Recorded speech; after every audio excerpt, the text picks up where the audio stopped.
हाय मैत्रिणींनो, रुचिरा खव्यामध्ये तुमचं मनापासून स्वागत आहे. आप्पे पात्रामध्ये साबुदाण्याचे वडे जे डाएट कॉन्शियस आहेत त्यांना कमी तेलात खायचं असेल तर एक झटपट होणारे कमी तेलातले एकदम आपण त्याच्यासाठी लागणारं साहित्य. हा पण साबुदाणा घेतला आहे, भिजवून घेतला रात्री आणि आता छान असं बघा सॉफ्ट भिजल्या गेला आहे. आणि बटाटे घेतले छोटे 5, शेंगदाण्याचा कूट आणि हिरवी मिरची वाटून घेतली मिक्सरमधनं. आता हे बटाटे ना आपण हे मॅश करून घ्यायचे असे सगळे. आपण सगळं एक एक टाकूया याच्यात. आणि मीठ हे सगळं आपण हे सगळं आपण साबुदाण्यामध्ये टाकून घेऊया. आणि शेंगदाण्याचा कूट टाकूया.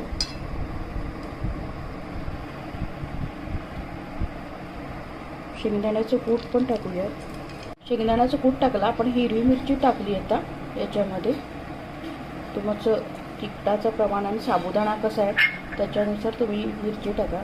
आता याच्यात मीठ टाकूया. आता आपण हे आप्पे पात्रात तेल टाकूया. याच्यामध्ये करून घेऊ आपण. आता याच्यात आपण हे बॉल्स केले होते हे टाकूया. तसं पसरून घेऊया म्हणजे ते असं. आता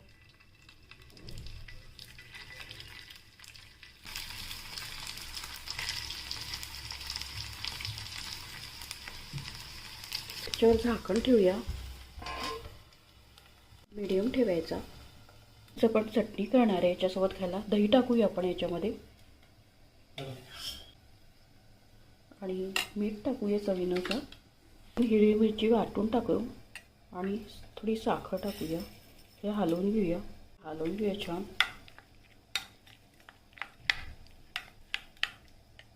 चटणी केली आपण शेंगदाण्याचं कूट, दही, हिरवी मिरची वाटून आणि साखर टाकू.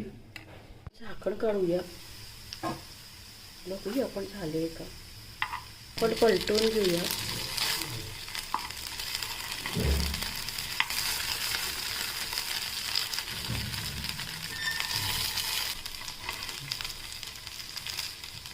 ठीक आहे. छान आप्पे पात्रातले साबुदाणा वडा. आता आपण दुसऱ्या साईडने झाले की प्लेटमध्ये काढूया. आता काढूया प्लेटमध्ये.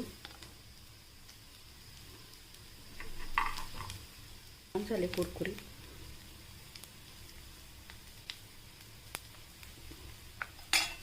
बघा कुरकुरीत असे आप्पे पात्रातले साबुदाणा वडा रेडी आहे. झटपट होत. आपल्या चॅनलला जास्तीत जास्त फ्रेंड सर्कलमध्ये शेअर करा आणि